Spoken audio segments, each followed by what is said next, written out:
So I'm going to talk about basically what we've done in our practice over the last 15 years or so. Some of the things were discussed by people this morning, and I'm going to elaborate on some of those things.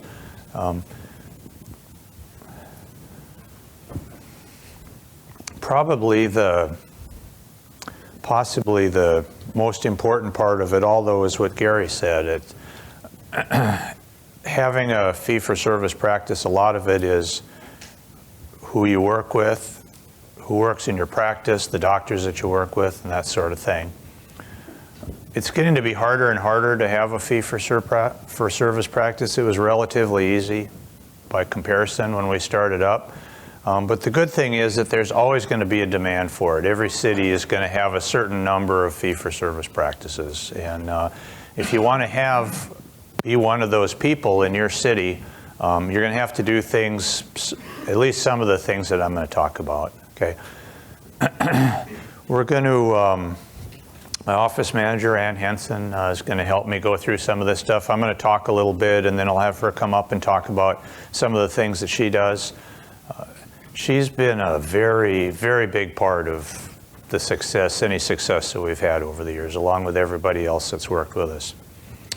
So this is a picture of the Riverwalk in San Antonio. I guess probably the most famous, that and the Alamo, I guess, are the two things we're famous for in San Antonio. This is a picture from a few years ago of my partner, Rick Davis, and I. You always have to be careful when you introduce somebody as your partner in this day and age, because people get the wrong idea sometimes. In fact, I'll tell you a little story about that. We used to always have lunch at this one restaurant, probably twice a week at least, and we got to know the waitresses well, and we'd joke around with them and stuff. And one day he introduced me as his partner to somebody that he knew that happened to walk by. And the waitresses heard this, and for about the next year or so, they had the wrong idea about us. And we kind of wondered, because we'd hear them say stuff like, aren't they cute together? And so finally we figured out what was going on and set them straight. Anyway, this is a bicycle trip we went on a few years ago through Patagonia. Some of you may recognize Tom Bajorak went with us. I guess he's not here this year. And then another friend. Rick and I have been, so I'll refer to him as my business partner from now on. We've been business partners for about, I guess, since 2001, is that right? 11 years? Yeah, okay. And we have a staff that's been with us for the most part for quite a long time, and I'll talk about that in a little bit. We're going to talk about some things that are kind of philosophical, things like the culture of your practice and that sort of thing, the stuff Gary was sending me emails about. And then we'll also talk about some practical things. So why fee-for-service? I mean, it's a pretty obvious thing. It gives you a lot of flexibility and allows you to do your best on every case, to not worry about how much time things are taking. Insurance plans have a lot of negatives associated with them. Actually, Rob Core mentioned a few positives that I hadn't really thought about. But a lot of negatives, they dictate things to you. They tell you what you can charge and what procedures you can charge for and how much. And in our case in San Antonio, Delta is the primary insurance provider. They pay $750 for a molar. It's been the same for the last 10 years. Okay, and a lot of the endodontists in town take Delta. We see a fair number of Delta patients, but they end up having to pay a much larger copayment to see us. And a lot of the reason that we're able to still see them, it's because of the people that refer patients to us. And I'm going to talk about that as we go. Unfortunately, you can make the generalization that the worst patients and the worst doctors very often are involved in insurance. So like a couple people mentioned this morning, really the future of endodontics is insurance-based and it's corporate-based. It's hard to argue that, but there will be a few fee-for-services practice in every city. Even if you go to places like England where they've had socialized medicine and socialized dentistry for 20 years now, there are very successful fee-for-service practices in all of those cities. 50 years? Okay, all right. To be a fee-for-service practice, so you're going to have to offer more than clean shape and pack, okay, because that's what most everybody has to offer. Some do it better than others, but you'll have to offer some other things, and I'm going to talk about that as time goes on. In order to have a fee-for-service practice, you're going to have to attract the best restorative dentists, because they're the ones that are going to also have fee-for-services practices. They're the ones that are going to have the best patients and prepare the patients for you. You'll need to gain their confidence. And it's funny, but even the worst dentists want to work with the best specialists. And so much of it is perception. We have the perception in San Antonio, I can tell you for a fact, is that we're the best endodontists in town. That may or may not be true, because there's several very good ones in town, so it may or may not be true. But that's the perception people has, and that really works for us. And you have to develop that perception in the community. And it's not something that happens overnight. I mean, it takes time. I used to say I thought 5 years, you could get your practice where you want it to be in 5 years. But I think that's not true. I think it's more like 10 years now, looking back. You have to, first of all, develop your skills. When you do these procedures over and over the same way, basically day after day, your skills develop.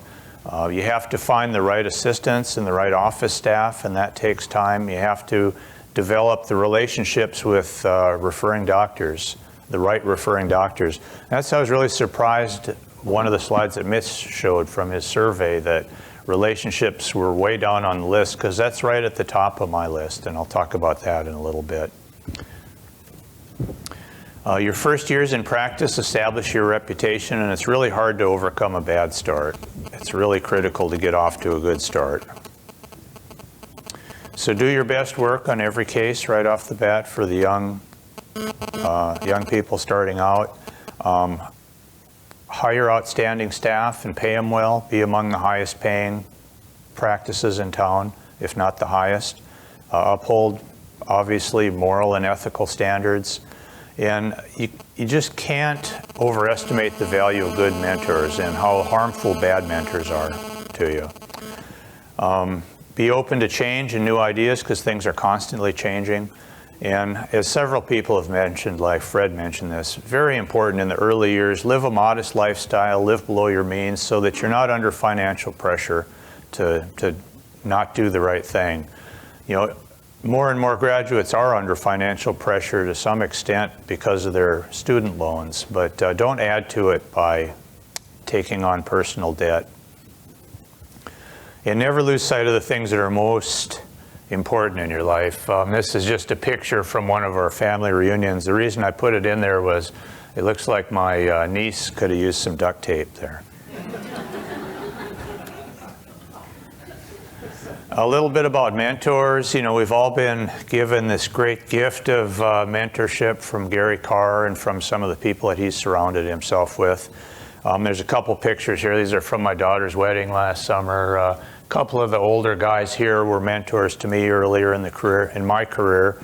And the two younger guys who I practice with, one's a periodontist, one's an orthodontist. I've had some mentoring influence with them.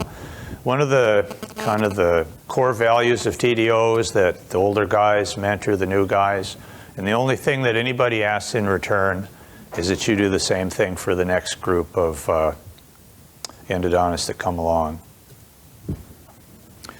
So a little bit about practice culture. It's not, every practice has a culture, but to create the right kind of culture, you have to create it. It doesn't happen on its own. It's a collection of, a culture is just a collection of ideas and beliefs, or you could call them core values, and they underlie all the decisions that you make. And every problem that you have to deal with, you do it in the context of your culture. And it's particularly important when you have to make hard decisions about things, dealing with patients, dealing with staff, dealing with financial things. So for new clinicians and even older ones that have been at it for a while, you need to decide what kind of culture you want in your practice and what is most important to you. And of course, this is all stuff that we've learned from Gary over the years. So these are some of the things that we consider important in our practice culture. Clinical excellence, administrative excellence, meaning that how the patients are handled, how all aspects of the practice. Honesty, fairness, embracing change, like I said, utilizing technology, and being transparent. What you see is what you get with us. I don't think we have any hidden agendas at all. Also, stressful situations are opportunities to test how good your culture is, your loyalty to the people who work for you, taking ownership when things don't go right, and just your faithfulness to the culture that you've created.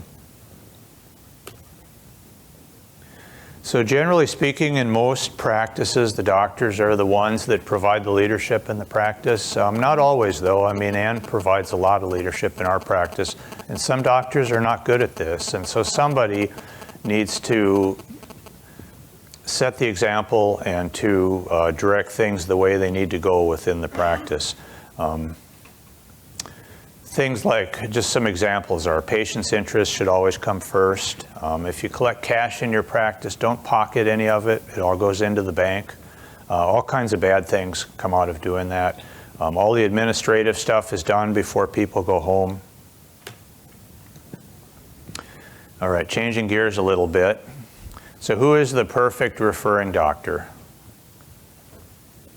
And I put a few pictures of some of my guys that are our top referring doctors. None of them are perfect, actually, but they have a lot of common characteristics, okay? And having a successful fee-for-service practice, it's all about who refers to you.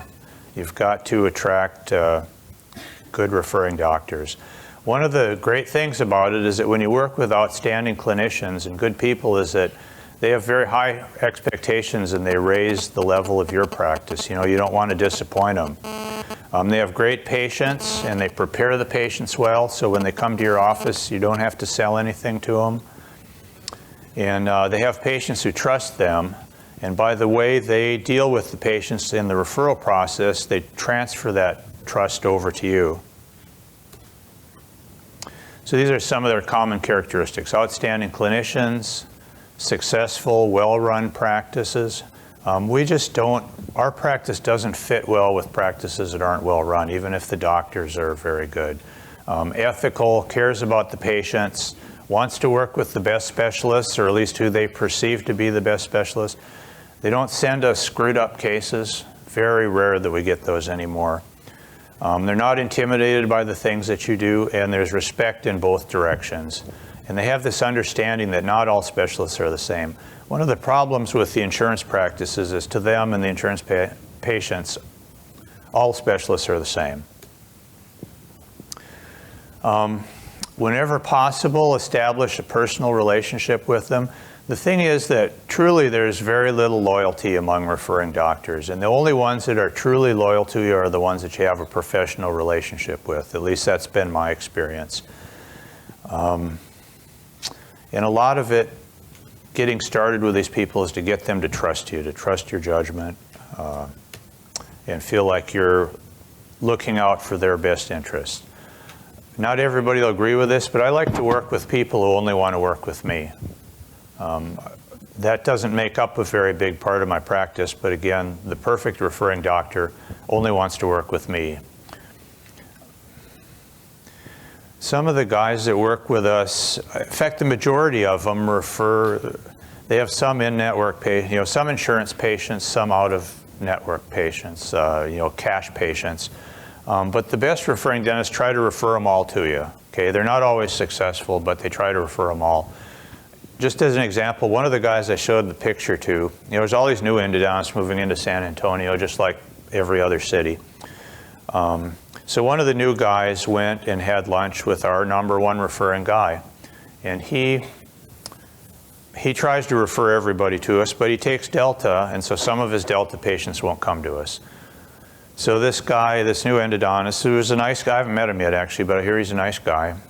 He said, I'm taking Delta. I'd really like to see some of your Delta patients. So he said, okay, I'll give you a try. I haven't been able to find anybody that takes Delta that I really am satisfied with. I work with Dr. Schwartz and Dr. Davis, and we work closely together, and we have a nice relationship and all that. So I'll send you some Delta patients, and we'll see how it goes. And the guy said, well, I hope you'll send me some non-Delta patients too. And he said, no, you don't understand. This is a direct quote he said to this guy. You don't understand. I'm just looking for somebody to take some of my Delta patients. So that's the kind of loyalty that you want to get from your perfect referring doctor. They say things like this to their patients. There's several endodontists that are closer or who take your insurance or whatever, but Dr. Davis is the best guy in town, and that's who I'd like you to see. Or they say, we have found that our patients are happier and have fewer problems when we send them to Dr. Schwartz. So in a referral practice, these are the things that the referring doctors care about. A big one is that you make their patients a priority, and we're always telling that to the referring offices. Obviously, they want successful treatment, and they want happy patients, or at least patients that aren't unhappy. And they want you to take care of problems and not create problems for them. And they want you to do things that they can't or don't want to do. Some patients don't ever want, or some doctors don't ever want to break bad news to a patient. And so they'll send us patients where the teeth need to be extracted, and they know it already, but they don't want to be the ones to tell them. And just in general, they want to utilize your good judgment. These are things that we as endodontists care about, but they don't care about. They don't care that you've had 2 to 3 years of advanced clinical training. They don't care that you've read the endo literature. They don't care if you're board certified or not. Now, I'm not saying that you shouldn't get board certified or that it's a bad thing. I think it's a good thing, but they don't care about that. At least in my world, they don't care about that. They don't care where you did your training or who you trained with. I could go around and tell people, well, I trained with Ken Hargreaves, the rock star of endodontics. But they don't care. None of them could care less. All they care about are the kind of results that you provide. So with your best referrals, never pass up an opportunity to say thank you to them. Every once in a while, you get a chance to be a hero, to take care of something for them. In some cases, where they've had a problem of some kind. Some of our doctors do endo, and let's say they got a perforation in a case. We'll get them in, and we'll take care of it and not charge the patient in many cases. We all have special skills, as Gary says, to take care of some of these situations, and it's really a great for your relationship if every once in a while you take care of an unhappy patient for them and you don't charge them.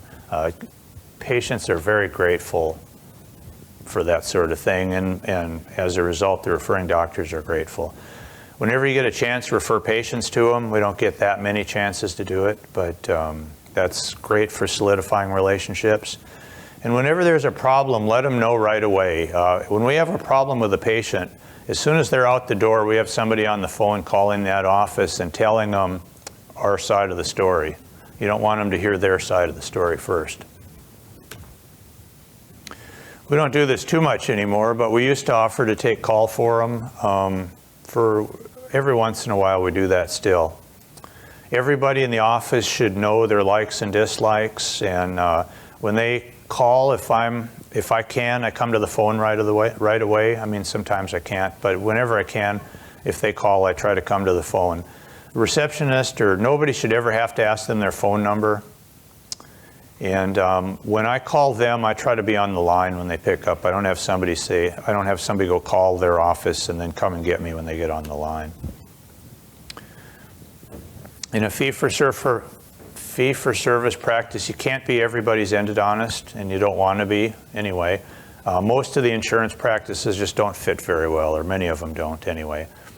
The way we discourage people that we don't want to work with is we just make it hard for their patients to get in, because you don't want to create enemies, obviously. And you'll have some great referrers, some good referrers, some people you just soon not work with. My experience has been that it's a waste of time to try to make a really bad referrer into a good referrer. It just doesn't work out.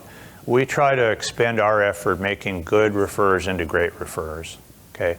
Now, I know some other people have given examples where they had somebody that was just sending them teeth with broken instruments and they turned them around.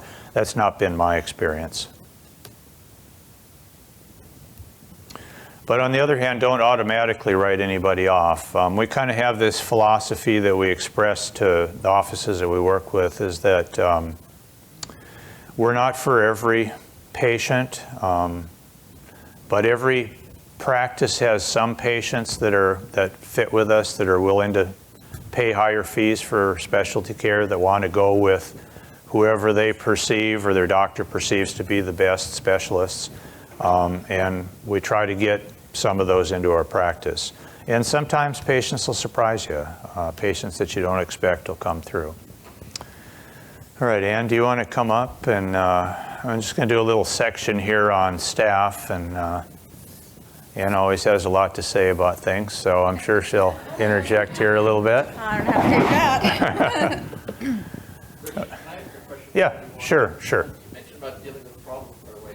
Sometimes it happens that you hear from the patients that they had a problem in the referral office. And the referral may not know the patient's unhappy about this, that. Okay. Calling the doctor up and telling us is generally not a pleasant experience. Yeah. Okay, so the question is, what if the referring doctor, what if the patient, probably the most common thing is they tell you they're not going to go back, right? They want a referral to another doctor. So there's two-part answer to that question. The first part is that we try to talk with our referring doctors ahead of time about this. You know, what if a patient tells us that they don't want to come back to you? How do you want us to handle it? Do you want us to refer them somewhere else? Do you want us to call you right away? Do you want us to try to talk them into going back to you? And you know, usually they say one of those three things, and then that's what we do. So that's the first part. And then our customers are our patients, but even more than that, our customers are the doctors that refer patients to us. And so in situations like that, I'm always trying to look out for what's in the best interest of the referring doctor. I mean, I want to make all the patients happy too, but I really want to keep the referring doctors happy. So I'll almost always call them and I'll just explain the situation to them and let them deal with it. I don't know, how do you handle it? I would say similar, although there's some doctors I know just not like bad news. Yeah. And even though you're really trying to do them a service, Yeah. one there's a problem. Yeah. They do not appreciate it. So it really depends on them. I haven't had that experience too much.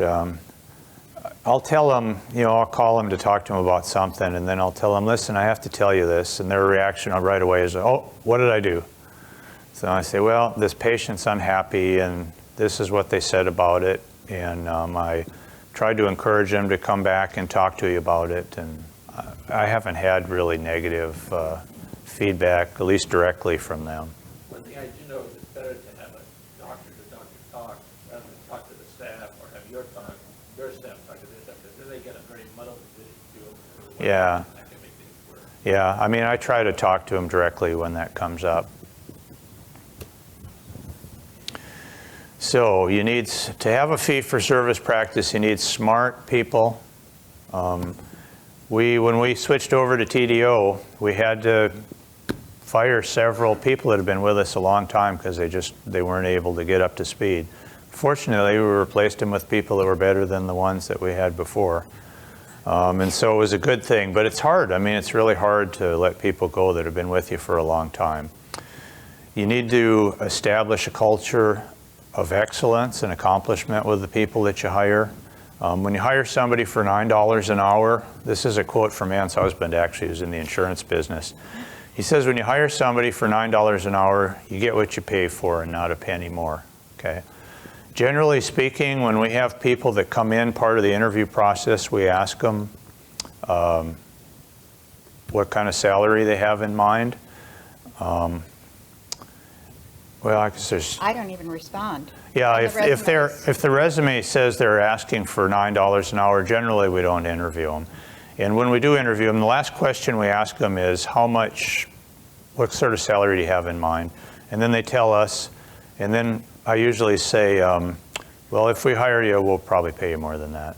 We want people who are competent know they're good, know they're worth it, and want to work for a good office. Can you hear me? So that's something we look for, you know, on the resumes. And people, I'm in the process of interviewing right now. We need another person in the front office. So we've seen all kinds of people and people with a lot of experience.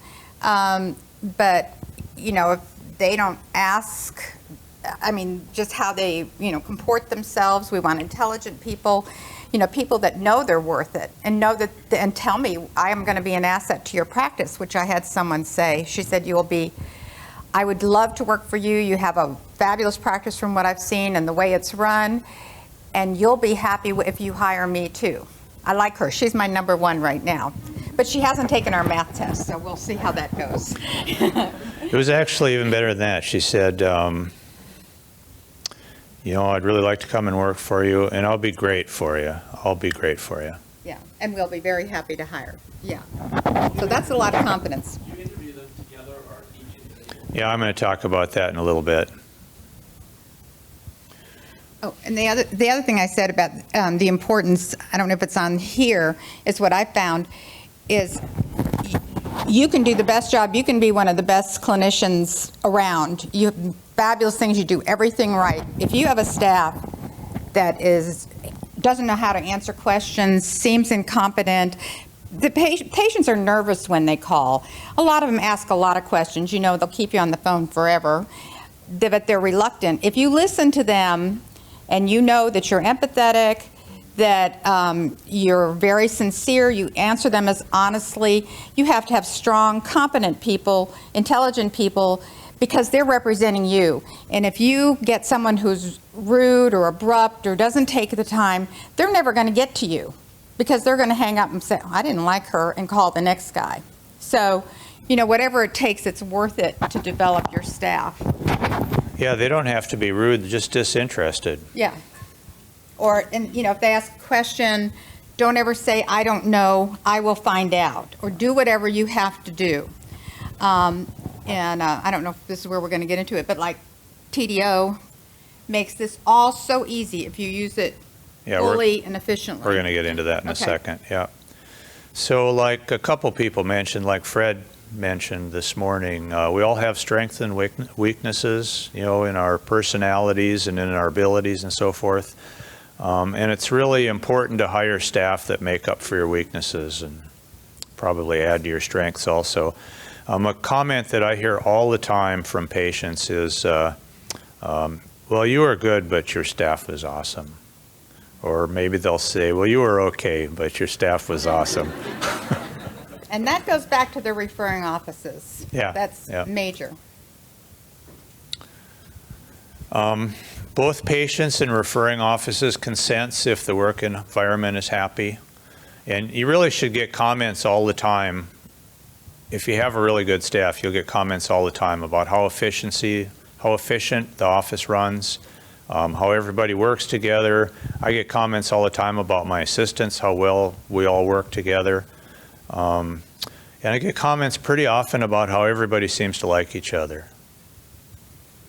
If you have one bad person, it'll change the entire atmosphere in your office. I mean, everyone has to be on the same page, get along. It shows. Patients know it. Yeah, it really does. And as far as things that patients look for, we found this kind of amusing. This lady wrote this letter. I don't know if you can read it here. Thank you for the refund check. I can't read it from here. From my root canal procedure. The insurance company must have responded quickly, but I don't think I have ever had a refund come that fast or that easily. Kudos to you, the patient, Betty Patterson. P.S. The root canal is okay too. So she had a great root canal, but she was most concerned on how the admin people took care of her account and took care of getting her refunds, which is another thing. If you use the QuickBooks Sync, they just turn around, they go out the next day. It all helps you be very efficient.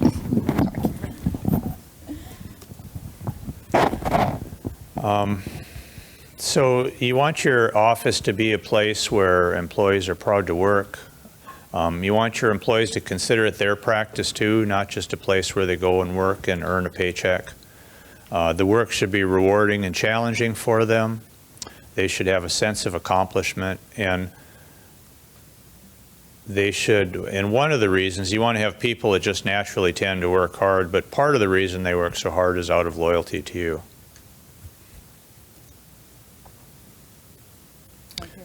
Yeah, so just a little bit about interviewing. I'll say a few comments and then you can.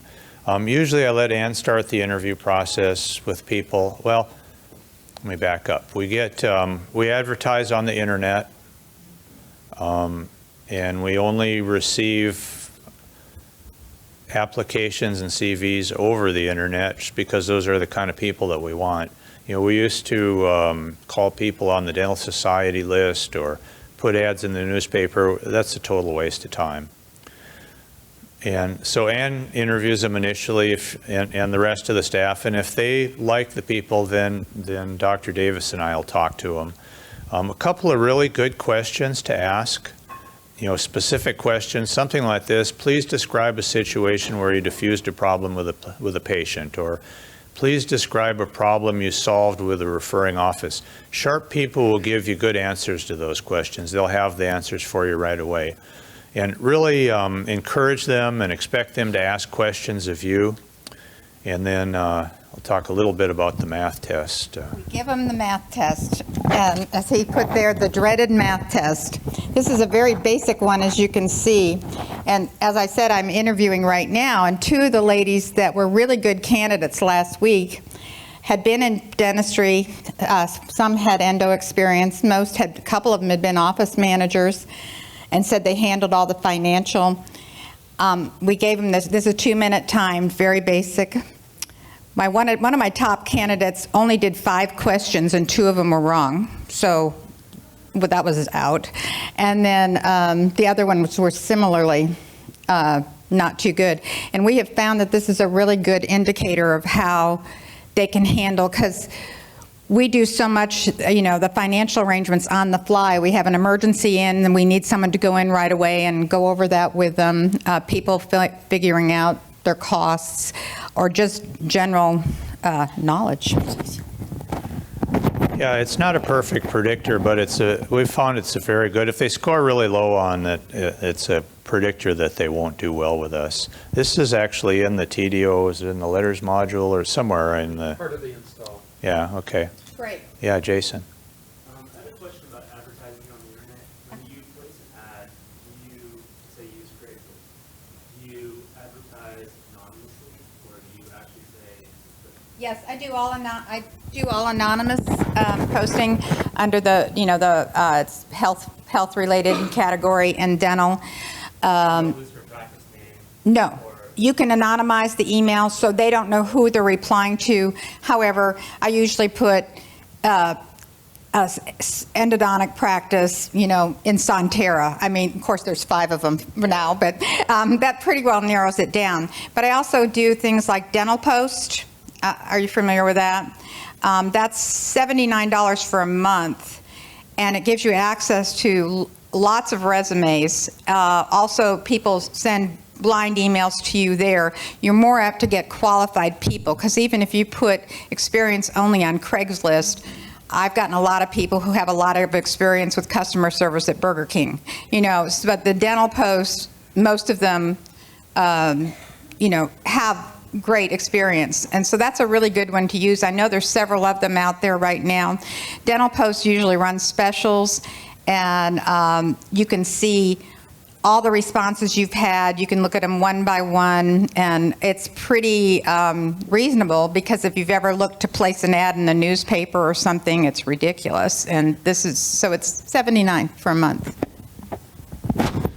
So, What do you consider a good score on that? well, We had one person do all of them under 2 minutes correctly. yeah, we've only ever had one person get a perfect score, but generally over 20. You know, if they get over 20 correct. Most people don't finish it; they run out of time. Is that girl, the woman who got a perfect score working for it? You know what? We had a person who applied at the same time who got a 24, who had more experience and was older. And in retrospect, we should have hired them both, because the one that got 25 was very sharp, and she probably wouldn't be with us. She really wanted to come work for us and was disappointed. And the other one was very smart and capable, but for one reason or another didn't work out. So we should have hired them both. In fact, if we, But she was great while she was there. I mean, Yeah, she was- She caught on immediately and used TDO right off the bat. Just a disclaimer here, though. It works for staff, because I gave my whole staff this test, and I took it. Amy got a perfect score, I got the worst, so don't use it. yeah, don't use it for the people that already work for you that you like. I asked our staff if they would take it, and every one of them said no way. Because a lot of them have been here like 9-10 years before we started doing this. Yeah. So toward the end of the interview process, I tell them we have this this little math test we'd like you to take. It's 25 questions. It's just simple math. I'm sure you won't have any problem with it, but we ask all our applicants to take it. Their eyes get real big, and a lot of them do surprisingly poorly on it. Do you do that for your assistants, just your administrative people? Well, I think we do it for everybody. Do we do it for you, Savannah? Yeah, I think we do it for everybody. Yeah, yeah. Actually, The other thing I might add, some of the other things we do, because we do a lot of interviewing for our staff too. We give them practical tests, so they have to format a letter in Word. They have to format an Excel spreadsheet. So you can tell very quickly people that know Word, that know Excel, and those skills are really helpful for anyone running an endodontic practice. If they can't do a business letter or know Word or Excel, it gets really tough. yeah. What was the answer to number 3? Oh, one of the choices is none of the above. That's what the X, see, that's kind of like a trick, you know, there's an X at the end there. Yeah, there's several of them that the answer is none of the I had one above. applicant who missed the very first one, and when I started to grade it, I'm like, oh, we're. Stop there, yeah, yeah. So let's see, the only other thing I'd mention here is that we've had a few just glowing recommendations for people who worked in general offices who just totally fell flat with us. And so don't put too much value in that. Another point, even when we're not looking, we interview people because you never know when you might need to hire somebody, and it's good to know some other people in the community. And plus, occasionally, we'll have an opportunity to recommend somebody to somebody else. And at the very least, it's just nice to have, generally people that come in and interview like our office and like the people and would like to work there. And it's good to have as many people as you can in the general dental community that have a good opinion of you. So these are the characteristics we're looking for. Oh, yeah. I don't want to miss an opportunity to say something nice. You know, the last thing you said is that we will interview people even when we're not looking. You know, sometimes opportunities come up that have a chance for one of our staff to do something that's really great for them in their lives. And we want the best for them. So we want those people, if they find something that is a great opportunity, to feel free to go. And so we also then at the same time want to have people that we know that are out there that we might be able to fill a spot. So we don't want anybody to ever feel like we're so greedy that we don't want them to go out and be successful somewhere else. And that's actually one of our circumstances now. And so, you know, that's what we like to know. Yeah, unfortunately, Stacy's leaving us in a On a couple year-long of journey. weeks. Yeah, we're hoping that at some point she'll come back. She had this opportunity to go out and help make a documentary for a year out in California. Yeah. So, now that you've assembled this excellent team, how long do you think it realistically took you to get to that point where you actually had a good team? Well, that's what I'm saying is that plan on pretty close to 10 years to get, that's just one of the things that takes a long time. If you're lucky, it'll happen faster than that. But it takes a long time. It really does. Yeah. Yeah. If you're constantly interviewing and you decide that you do need to add a team member in the future, do you find that somebody that applied 6 months ago is still available? Sometimes. Not usually, but we'll call them and just find out what their circumstances is. Because we have a few years ago, we hired somebody like that. She came through, and I think there was some reason why we didn't hire her, but when we had an opening, then later on, we called her, and she wasn't happy where she was, and so she came and worked for us. Obviously, we wouldn't have hired her away if she was working for one of our good referring offices, but this was somebody we didn't even know that she was working with. Yeah, you just never know. There was a TDO office manager that moved from Waco to San Antonio about a year ago or so, and she came through and talked to us, and we didn't have anything open at the time, and she's working now for an oral surgeon in town who we don't deal with much. And if we can't find somebody else, we'll call her and just see what her circumstances are, see if she's interested. She may not be. She may be perfectly happy. But it's good to, when you need to hire somebody, it's good to at least have a small pool of potential people rather than just cold turkey trying to find somebody. So these are just the characteristics of the people, that we like to hire. At the top of the list, they have to be intelligent, or else they just won't last with us. And the one at the bottom is very important. They need to be able to think and work independently. It just doesn't work if you have people that are, no matter how nice they are and so forth, if they can't take the reins and do things on their own. These are just some of the things that Ann mentioned earlier. They need to speak well, deal with patients well, listen to patients. We provide scripts for certain things so that everybody's telling the same things to the patients, and I'll talk about that a little bit later. But to have a fee-for-service practice, you have to have a smooth, efficient, professional office. Otherwise, you're just not going to be able to do it. You want them to have a reason to refer to you other than the doctors. I mean, the staff is critical too, that they get 5-star service when they come into your practice, starting with when we answer the phone. Their appointments, the way we handle them, answer their questions. All this, as you saw from that little note about that lady, because she was happy with the way we handled her account, is really important to the patient. As he said, a lot of them think a root canal is a root canal is a root canal, but they're concerned about the staff and how they're treated.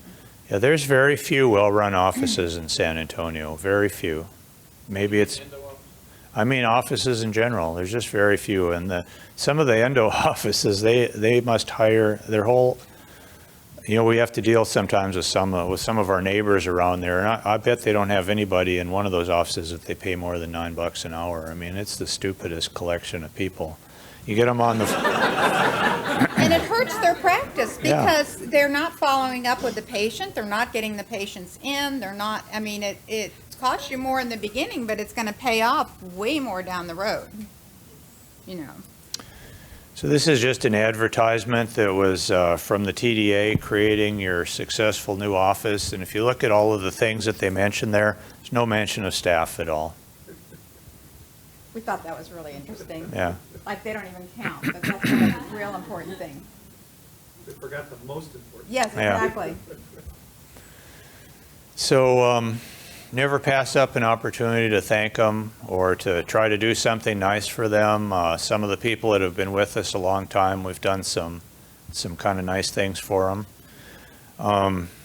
Set high goals and expectations. Expect professionalism and so forth, like it says there.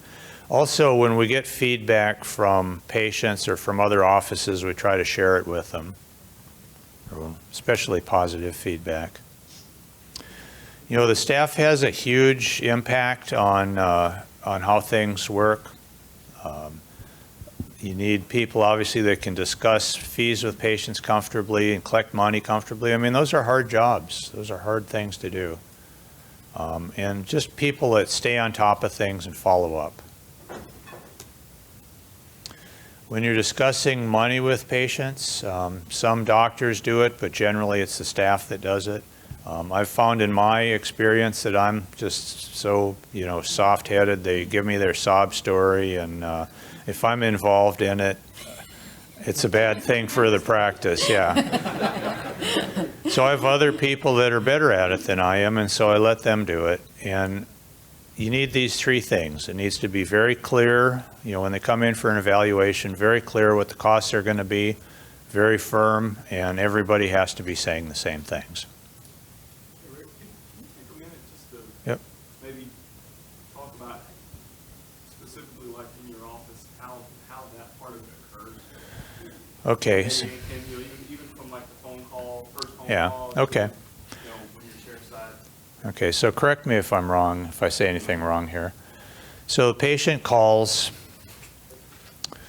well, in fact, it goes back even before the patient calls. So the patient goes and sees one of our referring doctors. They know approximately what our fees are, what we charge for insurance, kind of the range of fees that we charge for different procedures. So they prepare the patient somewhat for that, not in real specifics, but just in generalities. So the patient calls and we tell the patient, we're going to schedule you with an evaluation appointment. It's going to be $125. If the doctor may want to take a 3D scan of your tooth, if that's the case, it'll be an additional $150. So the patient comes in and signs the electronic signature if they registered on the internet. And then we collect it actually right then and there, whatever. Not always, it depends. If we don't know if we're going to do a scan, we don't. But if it's just a straightforward evaluation, we collect it right then before we bring the patient back. So the patient comes back and we do the evaluation and we set them up with an appointment if we're going to be doing treatment. And actually I have a little bit of this later on, but I go over the diagnosis and the medical history and the consent and all of that stuff with them. And tell them what we're going to be doing and how much it's going to, how much time it's likely to take and how many appointments and all of that stuff. And then I have somebody go over the financial stuff with them. And then we make the appointment. So then they come back for the treatment appointment. We collect from the patient again right away before we bring the patient back, in most cases, not always, but in most cases. And then I do the treatment and But we treat everybody exactly the same. We treat every office exactly the same. And the same way he said it's good to develop relationships with doctors, we've spent a lot of time, the staff, developing relationships with other office staffs. So they know us, they can talk to us. All of our front office does everything exactly the same. As he said, we have some scripts of things we can say when we schedule. And, ask them for information to make it easier. And things like in TDO, like when we get the online referrals and we can look at the X-ray in advance, we can speak a little, we know what we're going to do and explain it to the patient. But we have the same policy. If they have some objections, well, I don't want to do it this way. I mean, we've got some scripts for that too. We have found that this policy helps us treat everyone. This is the best way to handle this. We have several options we explain to the patients, and usually pretty much everybody ends up happy. And they say, well, I guess my doctor wouldn't have sent me here unless he thought you guys were going to do a great job. So we try, we try to treat everybody the same. I was very reluctant, probably, 6 or 7 years ago, I was very reluctant to start this idea of collecting from the patients before we did treatment. And Ann and some of the other girls talked me into it, and it's been actually a great thing for us. You probably can't do that right out of the chute, but we get very few objections from patients. And it totally eliminates any problems with, and not that we had big problems with this, but it eliminates any problems with the credit card doesn't run, or I forgot my checkbook, or any of that sort of thing, because that's all been resolved before we bring the patients back. I thought we'd get a lot of resistance and people would be upset about it. We've had very, very little resistance to it. Because we're very clear before they even walk in the office what they're going to be expected to pay, and that's very important, so they know that. What if they walk in and they say, I don't have a checkbook, I don't have a credit card? Just send them home with that one. No, what we do is, go ahead, you can I'm answer sorry. that. We'll offer to put them on Care Credit if they want to, or they call their husband and get the credit card number, or, we don't really ever send anyone away, but we try to, and sometimes they think, they remember it's out in the car, so they go get it. What percentage of patients are you doing evaluation only and scheduling later versus eval and start? Well, I mean, we try to do it as much as we can. I'm going to talk about that in a little bit. Ideally, we'd like to do it on every patient, but we see emergency patients, and we see actually a lot of patients from out of town. So I don't know, what is it, maybe 60% or something like that? Yeah, I try to. I mean, if someone's in pain and the Yeah. referring doctor's office calls, obviously we're going to schedule them in an emergency treatment time. But if they're not having immediate pain, or, you know, if it's a retreat or something that may be more difficult, we try to get them in for an evaluation. It's just a better way to do it, you know.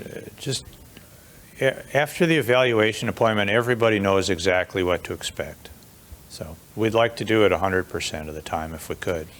And patients are happier, I think, after that too, because we have plenty of time to answer their questions about costs and everything, and they can think about it. And instead of like having them in the chair, it's going to cost this, let's do it. We have less problems. With Yeah, people there's with no pressure at all. If evaluations. they're not sure about it, I tell them, well, just think about it, or I'll send a report to your referring doctor. You can talk to them about it. The thing is that we have such good referring doctors that the patients have already made up their mind to have the treatment by the time they get to us. We don't have to sell anything to them. I mean, we do just the opposite. We say, think about it, you know, here's what the cost is. Yeah, I know it's expensive.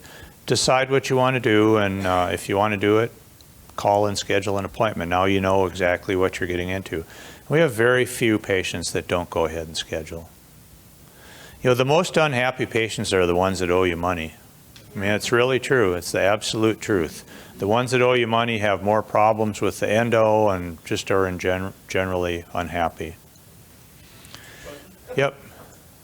On those patients that, you know, haven't really decided at the evaluation appointment whether they want to schedule and proceed with treatment or have a 2-week track, how do you track those patients and follow up with them in an appropriate amount of time so you can close the loop with the referring office? Well, the letters the doctors send out, the letters they do, they normally say that, and then, you know, I will a lot of times call the front office or, you know, speak to someone over there and said, your patient has not scheduled, because normally they will call and prompt them.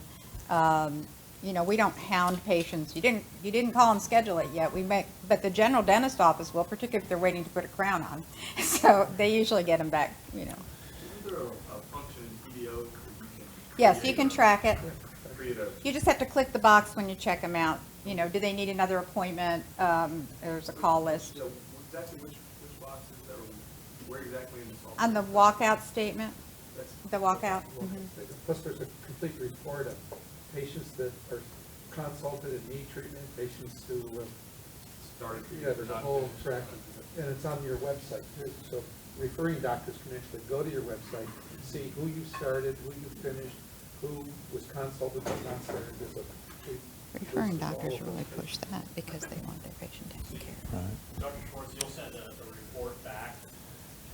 Yeah, if we don't schedule treatment, we'll send a report to the referring doctor. Yeah, if we schedule treatment, then, well, we do it differently. I think Rick sends a report after every appointment, but I usually don't send a report until the treatment's complete, you know, unless there's some particular thing that, the thing is, our doctors, you know, we do the vast majority of the cases multi-visit, and they're just kind of used to our routine. You know, again, over the first 10 years or so, they either get used to the way you do things, or else they find somebody else that does things the way, you know, the way they want them to.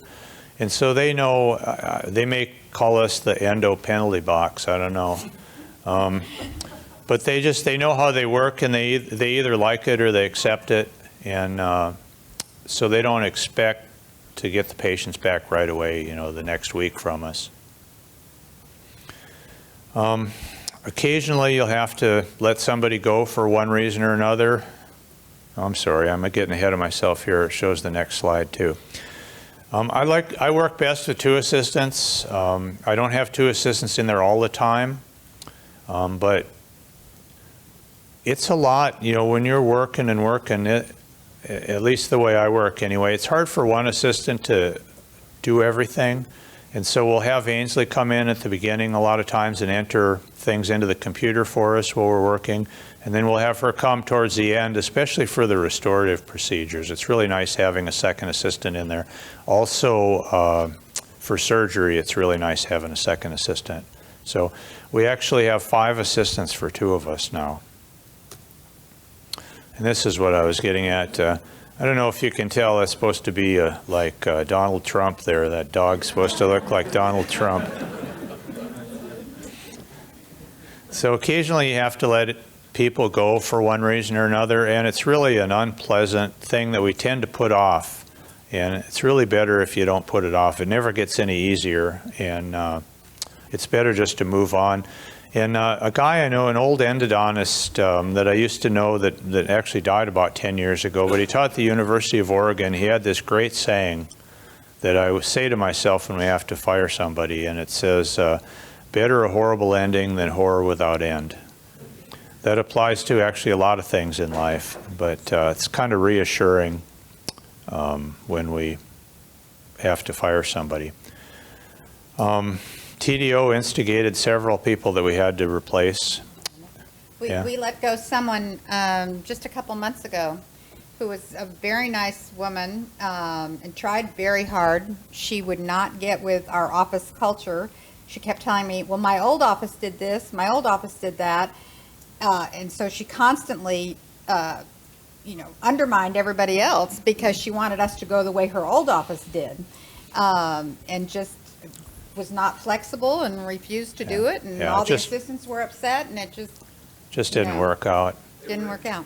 Do you think it works better when you hire somebody who has no experience rather than somebody who's been in another office? You know, you just can't say. It just depends. It's just so variable. I mean, somebody who's smart, who has no experience, a lot of times does great. But if they've been in another office, I mean, they just have a whole other Yeah, sometimes. culture, another way It's of hard to doing overcome stuff. that sometimes. Yep, it definitely is. So when we let somebody go, we usually pay them for 2 weeks and offer to pay them for an additional 2 weeks if they'll give us a letter of resignation. They leave immediately. It depends. It depends. Some cases. Yeah. That's better. Take a second. That's interesting what you just said.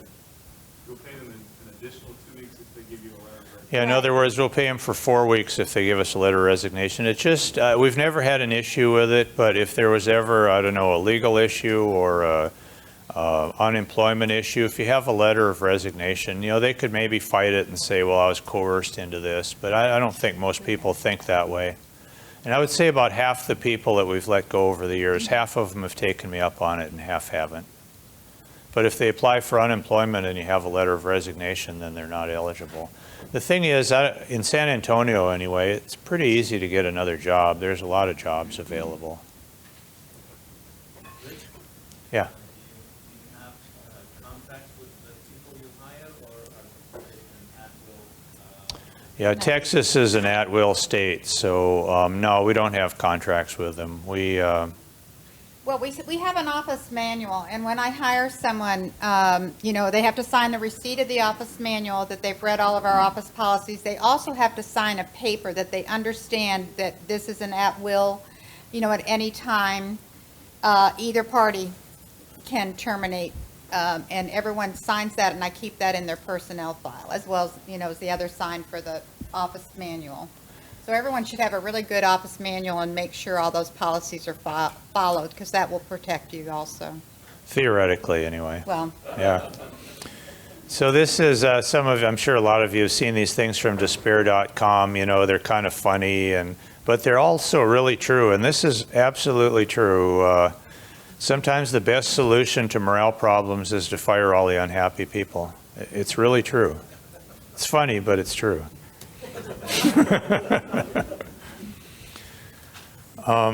So this is another phrase that we hear pretty often.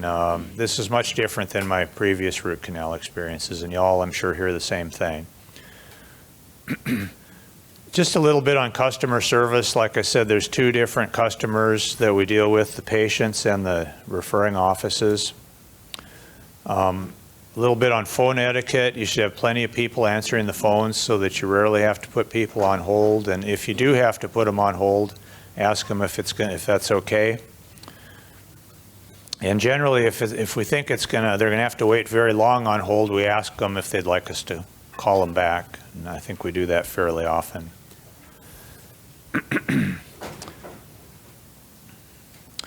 The receptionist should be answering. Some of these offices you call, They say dental office, dental clinic. So we want them to answer the phone like this. Dr. Davis and Dr. Schwartz's office. This is Laurel, one of our receptionists. How may I help you? Or can I help you? Or I can help you? Or, you know, whatever. Or like when we're calling patients to get information ahead of time. We need some information so we can prepare for your visit. So we tell them what we need, and then kind of we tell them, well, what's in it for you? We'll be prepared for your visit. Same thing in getting information from other offices. We need some information about your patient so we can be prepared for her appointment. Even though they're sometimes not so anxious to take the time to give us the information, we want to be prepared for it's their patient, and we want to be prepared. We also try to get our referring offices to prepare the patients before they send them, and most of them are quite good at this. I want you to see Dr. Schwartz. He did a root canal for me or my wife, and he was great, or he's very gentle. Or I have a lot of patients that tell me all the time, oh, Dr. So-and-so said, you're the best. He has special training. He has special equipment. You know, a lot of the offices, when they refer patients, they say, oh, they have special equipment that we don't have here. So kind of Patients will call and they say, I want that special equipment. Do you use that? Yes, we do. So then the patient comes in, and the receptionist continues the same kind of line of discussion. Dr. Davis is an expert at root canal treatment. Patients love him. We do this every day. And this is a big one. We will be able to help you. For patients who are in pain, that's really a good line. We'll be able to help you. How much of this do you guys coach your referrals on? I mean, obviously, when you're describing earlier the kind of the culture of your practice, a lot of this is reflective of, I'm sure your referrings think along similar lines. Yeah. Yeah. But obviously, you don't tell your patients we're the best, we're going to take care of it, we have all this technology. But how do you? We just tell them that we just ask them to say some nice things about us, to try to instill some trust and, confidence.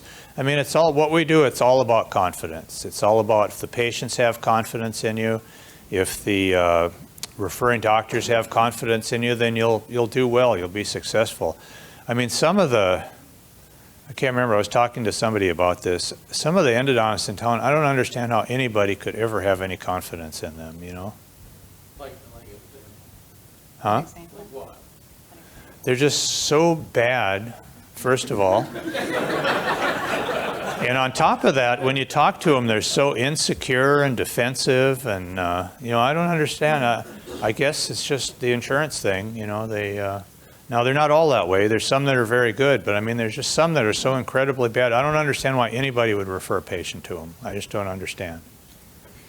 But that also goes to, we get a lot of people that call that have been referred to one of these other practices, and I've had people tell me, I couldn't even get by their front office. That lady was so rude, or that lady wouldn't help me, and your staff went out of their way to help me. So again, that all works together, So a couple more things. Everybody should be prepared before the patient arrives. When they walk in the door, the receptionist should know who's coming. If they haven't met him before, something like, good morning, you must be Mr. Donovan, or if they have seen him before, when they come in the door, well, welcome back, Mrs. Garza. Assistants, before they bring patients back, should have reviewed the medical history and any previous notes about the patient so that they're familiar with the patient. Everybody calls the patients by their proper title. We don't use first names at all. It's Mr. or Mrs. or Doctor or Judge or whatever it is, Colonel if they're retired from the military, and everybody's always escorted everywhere. And then we found a lot of people don't use this feature, notes to the front, and it's just such a great feature.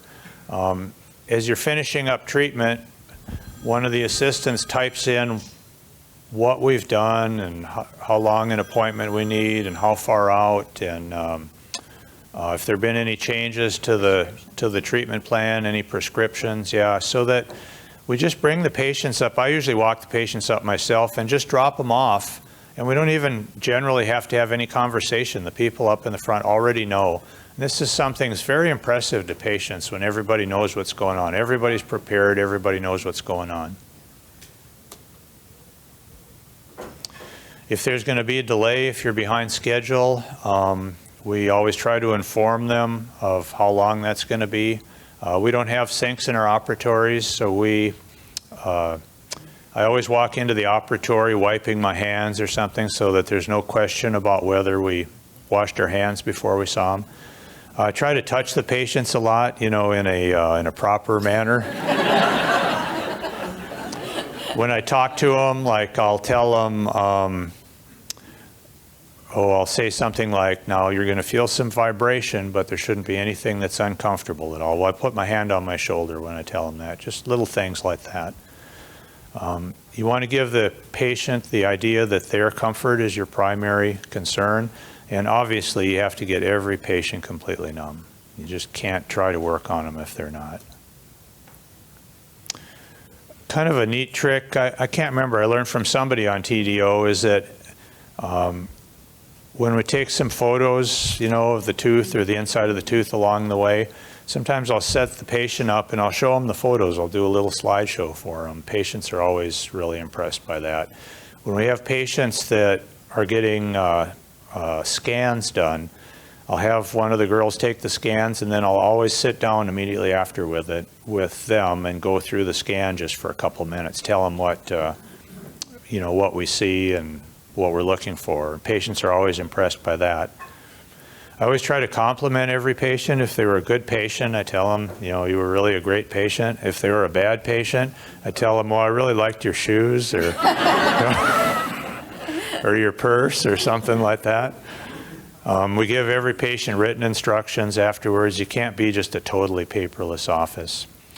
And when patients come up to the front, if there's payment due, the first words out of your reception mouth shouldn't be, well, that'll be $500. They should say, how are you feeling? How did it go? Do you have any questions? Don't forget to take your Advil tonight. And then talk about, well, the payment is due. I like to bring you can do this electronically, but either a paper or an electronic sheet home with me that shows me the patients I saw that day, the phone numbers, so that I can call some of them that night. And I like to include on mine, this is just one of the TDO reports, I like to see how much I produced in the collections that day and so forth. Rick doesn't do that. He just takes home a list of patients. Yeah, a call list of patients. Where is that If you do the snapshot and then you click on the doctor's name, double click on the doctor's name, then it'll bring this up. So either daily snapshot or just the snapshot, and then double click on the doctor's name. Rick, if you're doing that from a sheet of paper rather than logging into your office, Yeah. if there are any issues or notes you want to make, you really can't do that from a sheet of paper, right? No, that's true. Yeah. It's probably Does been. it either way. But Yeah. he likes, I don't know, for some reason to look at it, I keep a little stack of them at home. It makes me feel good. I like to know, not everybody does. I know a lot of people never look at the financials in their practice, so I look at them all the time, not because I'm worried about it, just because I'm interested. I just like to know what's going on. People who don't do this those are the ones that get embezzled. If you do this every day, it's very difficult to be embezzled. People who get embezzled are just oblivious to it for some reason. Yeah, that's absolutely true. Hundreds of thousands of dollars, yeah. And it's always their most trusted employee, by the way.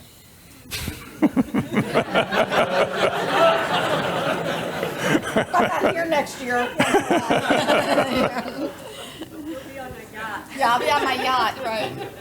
I'm sure there is a way to embezzle, but if you're using TDO and you're syncing it with QuickBooks, it's got to be awfully hard. Maybe if you take in a lot of cash, maybe there's a way to do it. It happens with the cash. Yeah, because we don't have very much cash. I've kind of talked about this, and we're getting behind schedule here. So just the reasons for doing an evaluation. I've kind of actually covered this already.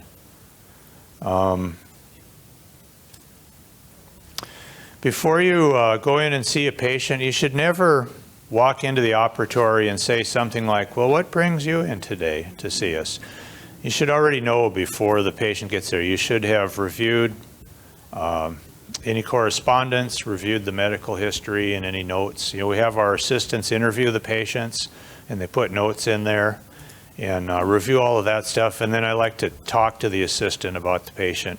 And so then when you walk in, you're fully prepared. If I've talked to the referring doctor about them or gotten a note from them, I mention that to them. You want them to think, you know, this person's really prepared and thorough. I don't have generally a lot of big conversations with my patients. I mean, I'm not that big a talker, just in general. I'll have a very short conversation and then I'll jump into the medical history. That's a great conversation starter. Start out, and this is stuff obviously I learned from Gary, do a soft tissue exam first. You know, most endodontists, when they walk, patient goes back in the back, they ask them, oh, well, what brings you in here today? And then the first thing they do is start tapping on their teeth or, you know, doing cold tests on them. Well, you want to start out with something that's pleasant and comforting, and the soft tissue exam for most patients is pleasant. And secondly, most dentists don't do that. And so just another thing that sets you apart a little bit. Gives them the idea that you're thorough. A couple of scripts that we use in different situations as to, because we get some resistance sometimes to doing evaluation appointments. And basically I just tell them the things that I already told you, that we go over things with them, answer their questions, and prepare them for treatment so that there's no surprises. Another thing that happens a lot is that we lose about, I don't know, I've heard different numbers, probably somewhere between 5 and 10 patients a day over insurance issues since we don't take their insurance. Is that accurate? Probably. Somewhere in there? Okay. So we have to explain to them about that. And a lot of times, you know, that's the end of the conversation when we say we don't take their insurance. But sometimes they're interested in coming anyway. And so we just have a little script that kind of explains that we'll file their insurance for them. It's not that we won't take their insurance. It's just that they'll have to pay the difference between what we charge them. And it's just we want everybody saying these same things, saying things the same way. So keep your eye on the ball. Second hour, you want to just run through and finish? Yeah. Mm-hmm. Yep. So just a few features that we've noticed that are underutilized somewhat on TDO. I'm going to let Ann talk about most of these things, but the website registration is really a great thing. I mean, it just makes everything so smooth and seamless, and we're not able to get everybody to do it, but it's hard. Well, in San Antonio particularly, it's not like real high-tech town, but you know, I'll go to our referring offices and, you know, bring food or something and sit down with their office manager and explain it and show them. When we started, I also sent a letter to all of our referring doctors with their password and ID and explained how to do it. More and more lately, I mean, we've been doing it for 8 years. Yeah. More and more lately are really interested in doing it. A lot of them were afraid they didn't know how to upload x-rays, but as they become more comfortable, and a lot of them are going paperless, we have more of them doing it. It's great because, as you said, we're more prepared for the patient, and it just makes everything very smooth. And patients are really impressed with the website registration. Even little old ladies. I have 90-some-year-old who called me and said, show me how to do this, walk me through it, you know, so they were very impressed with that. yeah, the thing is, it's both that and getting the referring offices to refer through the website. It's just a constant, you just have to keep after it. One at a time, you know, win them over. I've, you know, just talking to people, it sounds like people underutilize the multi-tooth page and the diagnosis page too. There's a lot of stuff on there, but once you get used to it, it's very quick, and it gives you a very complete record, you know, complete documentation of all of the things. It forces you basically to document all the things that you need to. So I'm going to let you talk about the QuickBooks Sync. How many of you do the QuickBooks Sync in your office? Pretty many. It's the best thing we ever did. I mean, and I've worked in dental offices for years. It's virtually, you know, mistake-proof. Everything downloads, and you're able to do refunds, keep track. You can double-click on QuickBooks and see whose payments were in that deposit. It's great, and they'll walk you through it, and Allison will help you get started, and it's very easy for your financial, and there's no double entry or anything. So y'all should look into that. Yeah, they also have some reports through QuickBooks too that are a little bit different than the ones through TDO, depending on what kind of reports that you like. This is just notes to the front, just the information for the next appointment that everybody needs to know, that the people up in the front need to know. And they type in a little message in the box on the right side there. They, my assistants have their little shorthand that they use. Let you talk about that. Yeah. Occasionally, I'll have a patient that cancels last minute, and I understand for genuine reasons, it's okay, but sometimes it gets stupid reasons, like I forgot, or something happened, and even though I've been reminded. So what's your policy, office policy? Do you charge cancel? Yeah, so if we have a patient, an unreliable patient that's missed appointments or cancels at the last minute, we allow them to do it 2 times. And then after that, we tell them they have to pay for it ahead of time before we'll schedule them again. I mean, it doesn't come up very often. It depends on the referring doctor. You know, it depends on certain things. But generally, that's what we do, is we ask them, we tell them we're not going to charge you anymore, but you have to pay for it ahead of time before we schedule you. But we do call the referring doctor's office to let them know that's, and say, can we handle it this way, because we don't want them to get upset. But we also want them to know our side, because sometimes they called them and they said, she wouldn't give me an appointment. Yeah. You know, no saying that I failed 2 or 3 appointments. So that's real important, Yeah, communication. whenever a patient fails, actually, we call the other office and let them know. So all the front office staff, and they know exactly, because sometimes you have one person covering not knowing the history. Oh, no, and we make notes. There's plenty of space in TDO. If I tell a patient something, I put it in notes and with my initials. So if I'm not there and that patient calls and Stacy opens it up, those notes are right there. Oh, I can see Ann spoke to you on August 13th and told you this was the fee or whatever the issue is. And they're like, oh. Because we've had patients say, oh, she didn't tell me it was that. She told me it was, $600 for this root canal. And right there we have Stacy told patient on. So use those notes, because we have multiple people going in and making appointments, and then we're all on the same page. And it's very easy to do this with TDO. Yeah, to have a paper trail. There should be a paper trail of whatever happens, or an electronic paper trail. Yeah. And then as far as for accounts receivable, I print this aging analysis every week. I just run it with my 30 days. And I had 5 patients, only 30 days on this one, because anybody that hits 30 days, there's a problem if you have a claim out, or there's a problem that they haven't paid their bill. So we get on the phone and call on every one of those weekly. We don't let it go a month, 2 months. Therefore, we don't have a collection problem. Because if you have something sitting at the insurance company and they're waiting for an x-ray or they're waiting for a narrative, it can sit there for 3 months. And if your front office is not following up on this, you're just not going to get this money in, because they're not going to send you money or several warnings. We want to send you your check, but we haven't heard from you. This is so easy to run, and if you do it every week, you never get more than 4 or 5 counts that are 30 days, and it just makes it really easy. Now, what actually happens is that then the general dentist files a crown while your thing is sitting there, and they get paid and you don't. So. And another thing with getting paid faster too is everyone should be using, I'm sure everyone uses electronic claims, but the NEA attachments are great. And doing the narratives are so easy, because, do you have a thing in there? Sorry.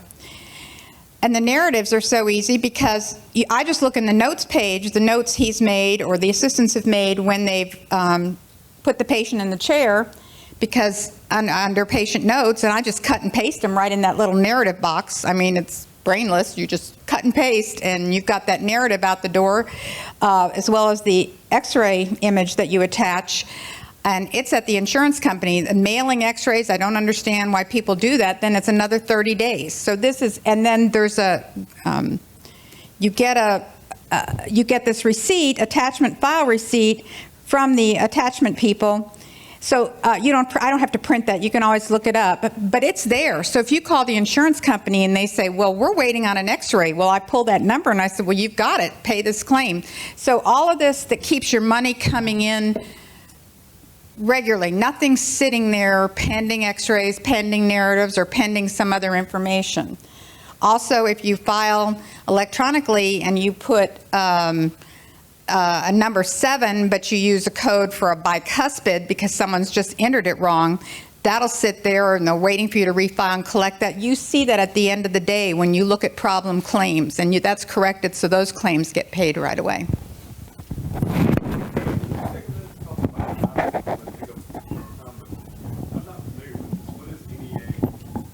Okay, you up, it's, it doesn't matter. It's just you upload. You know how some insurance companies won't pay until they see a final film or a pre-op film, or they want a narrative. Why does he need this retreatment? You know, so when you file the claim, when you upload electronically, it'll say attachment required. NEA attachment. Are they here or people from? It integrate.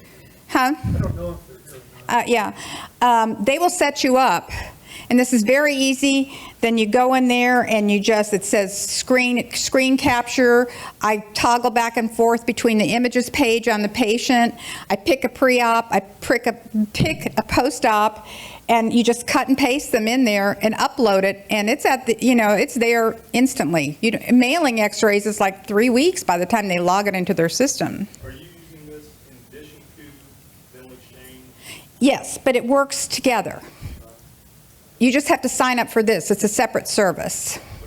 Okay? And then they'll download it into your, their tech person will download it with you onto your computer. And then, so when I do my electronic claims and I look to problem claims, you know, there'll be 5 that say they need an attachment. So I open the NEA attachment and there they are. And just do those. And if you do those regularly, it's a constant flow. You don't have things waiting, or you don't get the x-rays out. You don't have stacks to do it.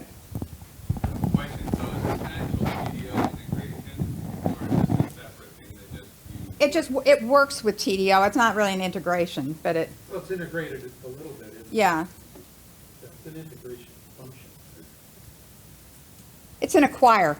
You go in there and then you can do a screen capture and you go into TDO and acquire that image and paste it in there and then upload it. So usually when I give a presentation to this group, I make fun of Kevin Mullen, but he's not here this year. So I had to do Dr. Binkley as a substitute here. That's bad. Jump-starting his gas grill. All right, I'm going to push on here. We're pretty far behind schedule. In fact, you know, there's really not anybody here. Is there anybody here that's, I could probably skip over this opening your practice stuff. I mean, it's kind of, yeah, let me just jump ahead a little bit here. Yep. We actually do have several people here who are prepared to open. Okay. All right. Well, yep. Let me go through that quickly then.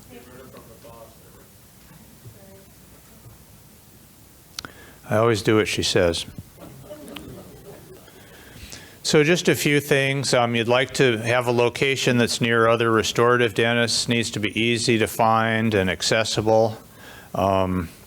Ideally practice near or with other specialists. I've practiced with a periodontist and an orthodontist the whole time I've been in practice.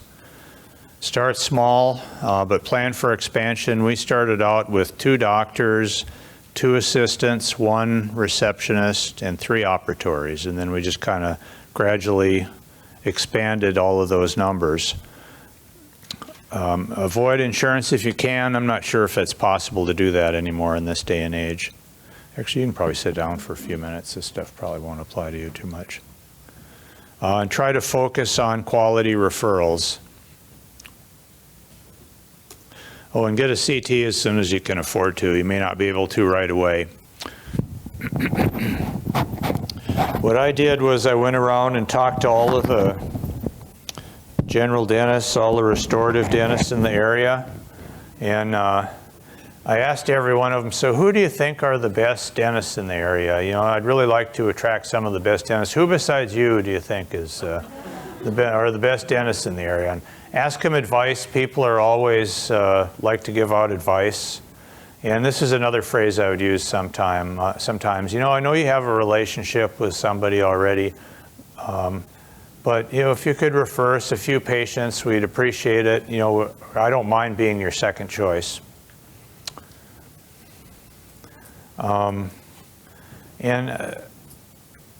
Invite them to watch you work. You know, most of them won't take you up on that, but the ones that do generally will be very impressed, especially if you have the assistant side oculars and they can look in there and see what you're doing.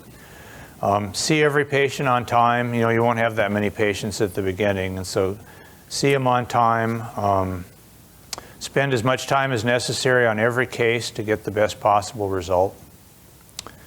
And I still do this to this day. When somebody refers me a patient, somebody new that hasn't referred before, I call them up and I say, I just wanted to call and thank you personally for referring this patient. I saw her today and we did this and everything went well, and I just wanted to personally thank you.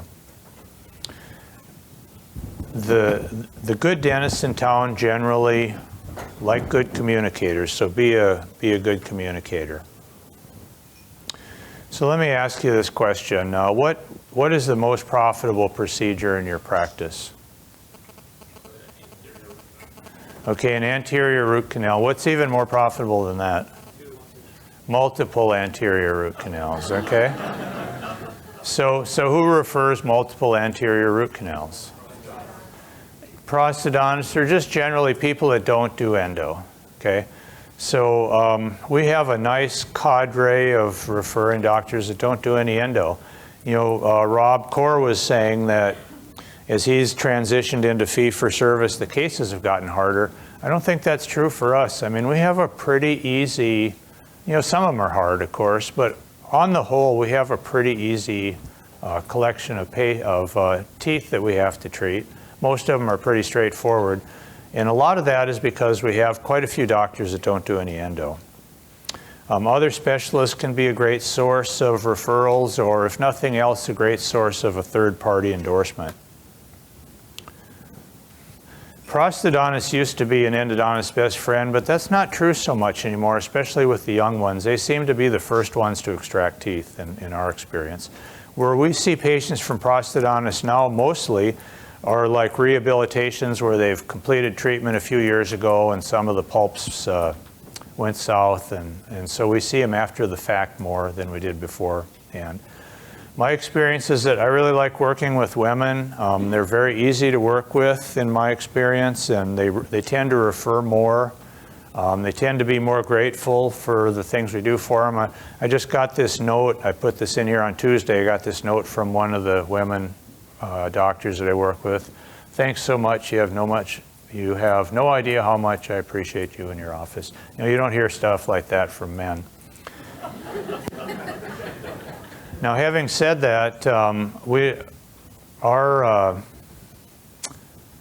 had one woman over the years that's made it into our top 10. We have quite a few that are in the top 20, but there's only one that's kind of popped in and out of the top 10 over the years. So they're not our biggest referrals, but they're great to work with for the most part.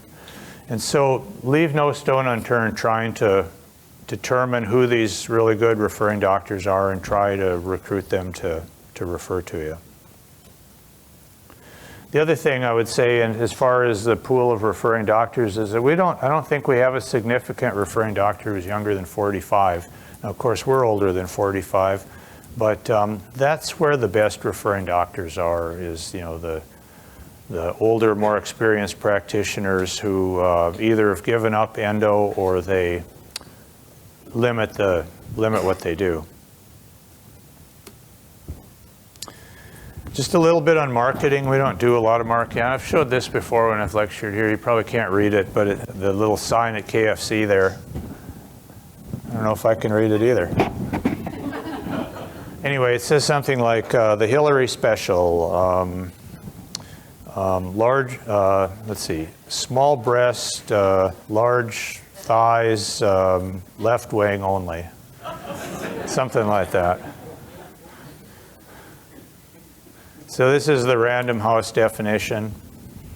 Really, every contact that you have with a referring doctor is marketing. Telephone calls and reports that you send them. It's not just bringing them donuts or taking them to lunch. And there's some things that we've found to be really effective, and this is number one on the list. Whenever I get an opportunity to lecture in the San Antonio area, I always accept. The thing is, when you get in front of a group of people and lecture, you know, it makes you look like you're smart, or like you're smarter than you really are. You're kind of in control of the discussion, and you can ask them questions that you already know the answers to. And you get an opportunity to show them some of your nice work, probably nicer work than they routinely see from their doctors or that they can do themselves. You need to deliver it, though, in a very humble, understated type of presentation. You don't ever want to get up and tell them how great you are, because that'll totally turn them off, because that's what they hear all the time from the other endodontists in town anyway. Include some humor, especially make fun of yourself, or if you have somebody like BMB in the audience, you know, make fun of them. And just show them what high-level endodontics looks like, or high-level endo-restorative. When we first started out, I lectured to any group that wanted to listen to me within 3 hours of where we practice. You know, there's a bunch of little towns out in West Texas and South Texas. I lectured at a bunch of them, and it's really paid us dividends over the years. We have these 2 women that are 3 hours away that send us tons of patients, and have for 10 years now. And we have a couple of other people out in little offices that are closer than that send us a lot of patients. In fact, really, we had to open up a second office out in one area because some other endodontists were looking to move in there, and we were getting a lot of patients out there, about 30 miles out of town. These are topics that they're interested in. The one I lecture on the most is endo-restorative, and that's really a great one because they can really relate to restorative, and they know what nice restorative looks like. But trauma is good. Another good thing to do is present cases and discuss them, and they really like that. They like to know about the new stuff. Things like resorption are good for a little short presentation. I have a presentation I give on CT imaging and interpretation and stuff, but it's not very good for that group because it's just too technical. Include some CTs in your presentations to show them that you do them and show them what they look like. But that's not a very good topic. But here's some really bad topics that they hate. Okay, they need to hear them, but they hate them. Diagnosis, how to cut an access preparation, metallurgy of different rotary systems and rake angles and stuff. Irrigation, they don't want to hear about any of that stuff. They want to hear about, they don't want to really hear anything that's very academic at all. You'll get lots of questions about technique. I never lecture on technique, but I always get a lot of questions, and we always end up talking about technique a little bit. And somebody always asks me what sealer I use. 100% of the time I get that question. So that's probably the most effective thing that we've done. Probably the next, well, and I still do it to this day. I've lectured, I think, 5 times now to different groups in San Antonio in the last year, so I'm still doing it. You pick up, every once in a while, you pick up somebody new. Study clubs are really effective. I've been members of 3 different types. Mostly I've been members of clinical study clubs like the local Seattle Study Club. But I've also, for a while, I was a member of a practice management study club where we talked about and brought speakers in about practice management issues. And then for a while, I was a member of a specialist-only study club. And that was actually really great because we had 2 periodontists and 2 prosthodontists, and I think 1 oral surgeon and 2 orthodontists and a pedodontist, and I was the endodontist. And each meeting, one of us would present a case, interdisciplinary case that was of interest to a lot of different specialists, and then another person would present something from their literature that was of interest to everybody in the group. And we just developed some really great relationships with some of those people. That's really helped our practice over the years in a lot of different ways. They refer patients to us, but they also say nice things about us. These pictures on the bottom are from our Seattle Study Club. We've had for 10 years now or more. If you don't know about Seattle Study Clubs, the reason they call them that is that the guy that started them is a periodontist in Seattle. And they're all across the country now. You get a little, I don't know, for $5,000 or something, you get a little program of all the stuff you have to do to set up the study club. All of our members, we have about 30 members. They each pay $2,000 a year to belong. And we have about 9 meetings a year. We bring in some speakers, we give presentations ourselves, we do study treatment planning exercises. But more than anything, it helps you with developing those personal relationships that are so important to the loyalty of your referring doctors. We do some other things, or this is another picture of our Seattle Study Club. This guy is the PROS residency director in San Antonio now. And I put this in, we have a little teaching center in our office. We have some of the meetings there and we bring in speakers and things. This nice little teaching office. Put on courses there sometimes. Some other things that we do, these pictures are, we have a hygiene study club of dental hygienists. I think about 3 or 4 times a year we put on a little presentation. I put one on a few months ago about what an endodontist does and showed some cases and talked a little bit about endo-perio. And I don't think we'll get probably direct referrals from hygienists, but again, it's just good to have people out there saying good things about you. A couple of the things that we've done that have been really effective are these front office lunches. We will, Ann and a couple of the girls will take out the front office from one of the referring offices, and they'll go to a nice restaurant and they'll have lunch. The girls from the other office will usually order an appetizer and the most expensive thing on the menu and dessert, and they'll take half of it home, and so it'll cost us $150 or something. But it forms great relationships between our front office people and their front office people, so that when a patient complains about us, says we did something or other, they know us and they know that we're not mean people. Because of some of the turnover lately, we haven't been able to do this as much as we have in the past, but this is a very effective thing. And then the other thing we've done recently are we have this thing called the Office Managers Forum.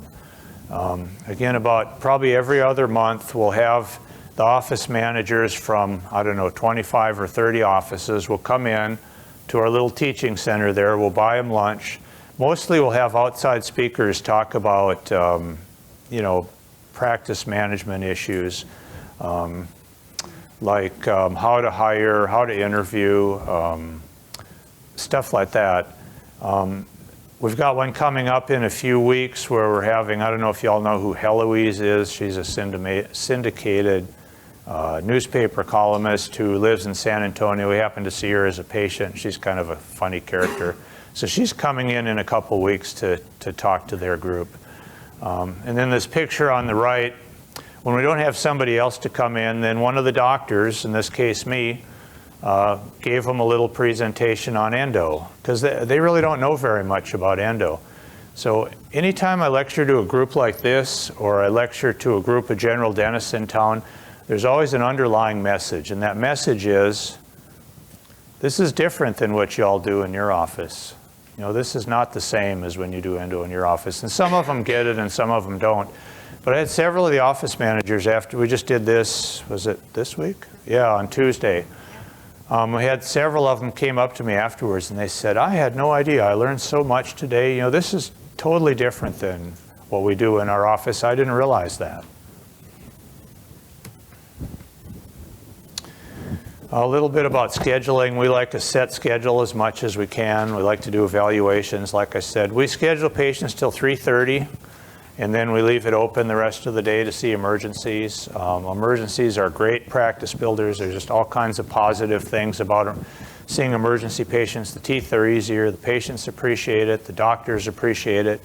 And in our case, we charge more for them. We charge them an extra $100 or $150 because we're getting them in right away and taking care of them. And generally speaking, everybody's happy. Yep.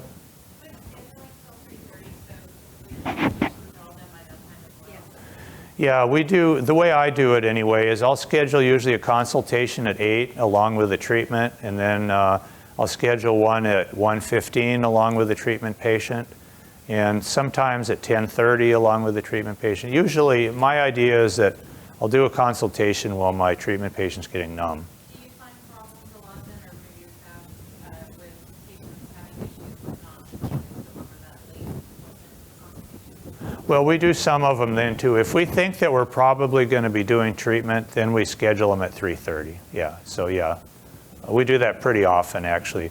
We'll call them evaluation, possible treatment. Yeah. The other thing that we do is that we start the morning with patients we've already seen. You know, we don't ever have meet and treats at 8 o'clock.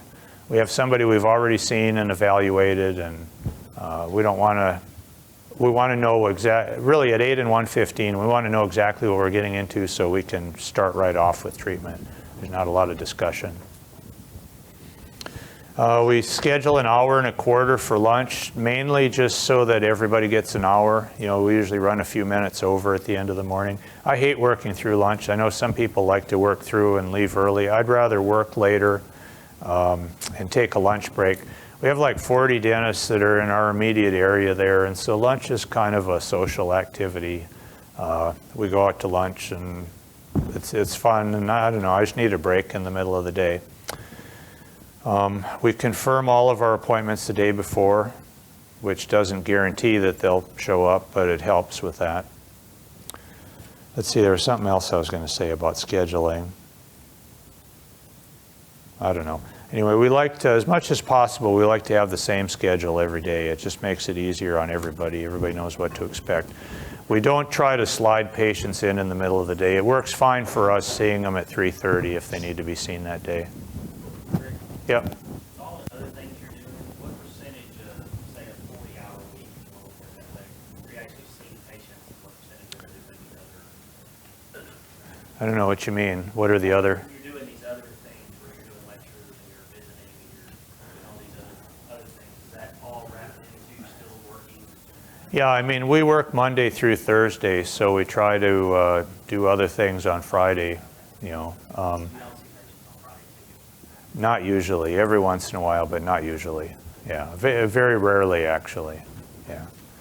Yeah, no, we used to see patients on Friday, but most of our best referring doctors don't work on Friday, and so it just wasn't effective time. And plus it's for your staff, that's a big selling point if they only have to work 4 days. I mean, we don't have anybody answering the phone on Friday. We're closed on Friday. So that's a big selling point for your staff. Just a couple things on accounts receivables. You know, I talk to people that say that they have a month or more accounts receivables. In a well-run practice, even an insurance-based practice, you shouldn't have more than about a quarter of a month of collections in accounts receivables. I don't know if you can see this, but this was one of my reports from from last week or something. I don't know for sure if this is accurate, but according to this, our accounts receivables are a negative number, a couple $1,000s, and it's usually a negative number.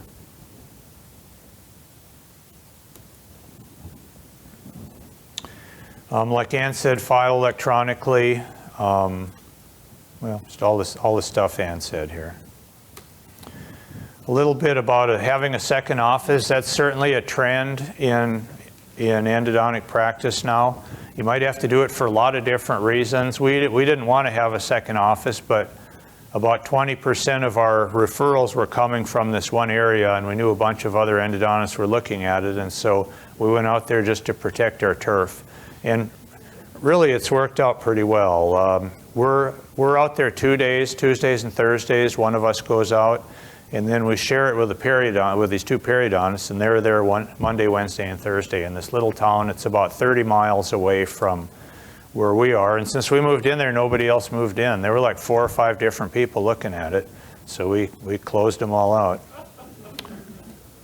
It adds some overhead, obviously.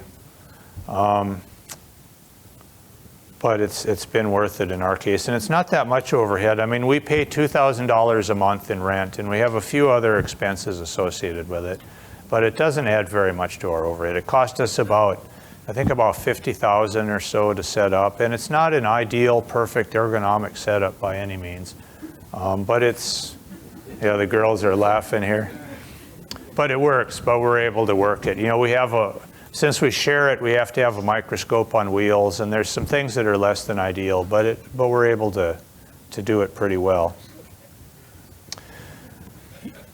You may have to hire additional staff to do it. It adds some IT headaches because we have the two databases connected. And like for us to put in a new build, it's a big deal. I mean, we have 20-some computers in our main office, and then we have 6 more in this other one that's 30 miles away. It's not just a minor deal like it used to be. Makes you less available. You really need 2 doctors to do it, I would think. Otherwise, you're going to have availability problems. So these are our 2 offices. The one on the left is our main office in San Antonio. It's 8 years old. And then the one on the right is our country office. It's 108 years old. It's literally 108 years old. We had a patient about a year ago that came in that said, she was 83 years old. She said, "Oh, you know, when I was a little girl, I used to visit my grandmother who lived in this house." This old house, it's been a restaurant, it's been a bookstore, and now it's a dental office. But it's worked out well for us. When problems arise, just basic management principles, deal with them right away. Deal with them on the spot if you can.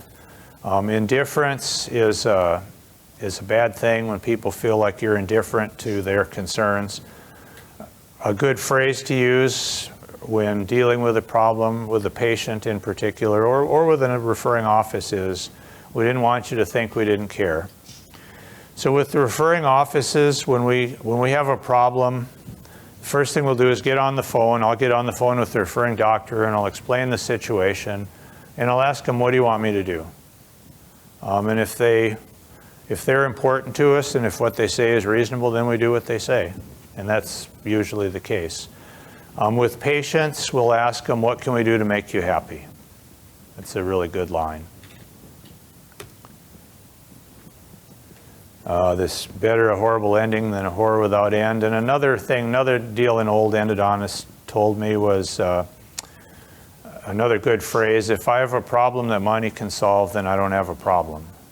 So sometimes if you have an unhappy patient, even though they're maybe not reasonable, in many cases it's just easier to reach some sort of financial accommodation with them.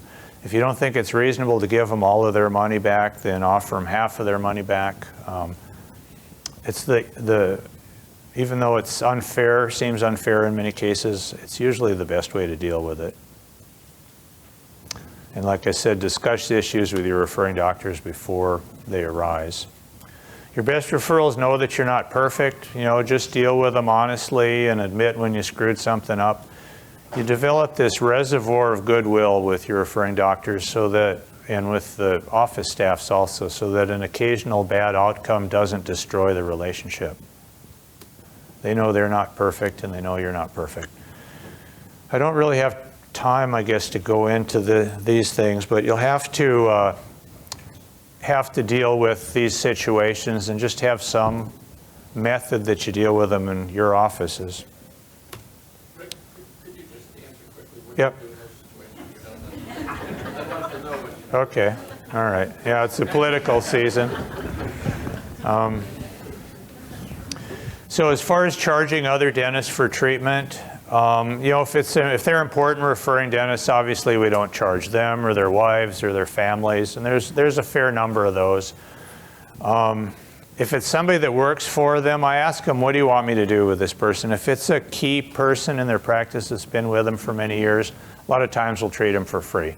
If it's their new assistant that's been there for 2 weeks or 6 weeks or something, then we offer them a 20% discount, which is almost always enough to have them figure out something else.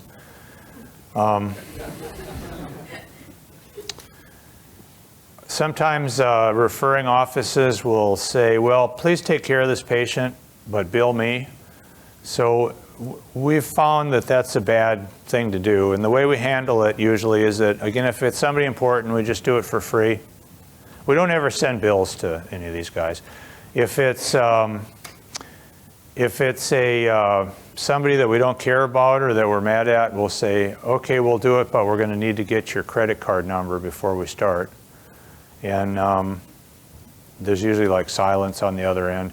You know, the thing is that when they say bill me, what they're really saying to you is do it for free. Yeah. So sometimes we do that and sometimes they don't. If they really want to pay for it, then and it's somebody we don't care about, then we get a credit card number from them, or else we don't treat them.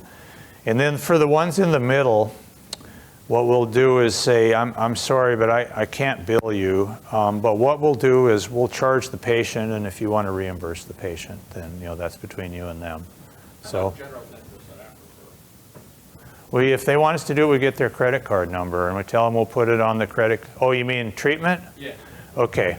Yeah. So treatment for general dentists who aren't referrals, I'll do one for them for free as a professional courtesy, and I tell them that when we start. I'll tell them, I'm going to do this for you for free, for just as a professional courtesy, but please understand that it's one to a customer. If you need any others and you want me to do it, that you'll have to pay for it. Yeah. Yeah. Yeah. I have doctors that that actually totally insist on paying, and I tell them I'm going to smack them upside the head and all that, but they really want to pay. Yeah. And so I have one of our staff members is going to school, and I asked them to please donate to her school fund, and they'd love to do that. Yeah, actually, and that's a great point. When we were trying to raise money for the outcome study, I treated a few patients, a few doctors, and I told them I wasn't going to charge them, but I would like them to contribute $500 to PERF, and some of them did and some of them didn't. But that's a great way to do it, yeah, to ask them to contribute some money to a particular charity. And in the case with the PERF thing, what we would do is actually get them to fill out the thing right then and there. And I think Gary kept all the money. I think actually probably, I have a feeling actually that outcome study cost Gary quite a bit of money. So those aren't necessarily the best answers, but that's the way we do things. So I'm going to wrap up here. So how do you set yourself apart from the pack? Okay, I'm going to finally show you some pictures of teeth here. So obviously you have to do excellent endo. And, it just goes without saying. As we've talked about many times, don't send cases back to them that have problems. Treat them, at least the way we do it, we treat them in multiple visits, and either we solve all the problems before we send the patients back, or else we determine we can't solve the problem and we have to go in a different direction. But we've pretty much eliminated from our practice the problem with the doctors getting ready to prepare the tooth for the crown and the patient says the tooth still hurts. And in fact, when I lecture, a lot of times I get that question, because I talk about restoring the teeth immediately after you complete treatment. Somebody will raise their hand and say, but how can you restore it right away if, if the tooth's symptomatic or you don't know if the endo is going to work? And the answer is, don't complete the endo until the tooth's asymptomatic and you're pretty sure it's going to work. Be a thoughtful, excellent communicator. Excellent dentists like excellent communicators. Every once in a while, something interesting will come along, or like we had an article, Marga and I actually have an article coming out next month I think it's next month in JOE on perforation repairs. So I'll make copies of that and send it to a few of my referring doctors. We had one on resorption a couple years ago. I sent it to the periodontist that I work with. Just little things like that. Provide excellent restorative treatment. One of the reasons why we have really a great group of restorative dentists is because we do restorative treatment for them. They get the patients back and they're ready to go with the crown.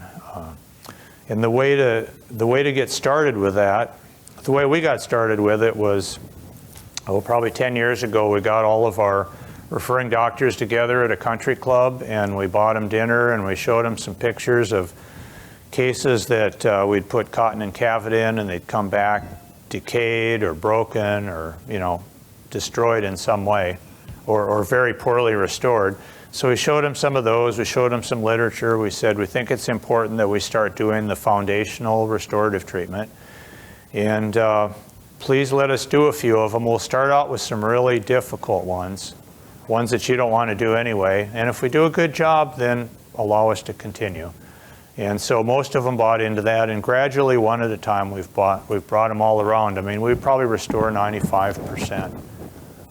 Rick's got a couple people that want to do their own. I don't think I have anybody that refers regularly to me that doesn't want me to do it.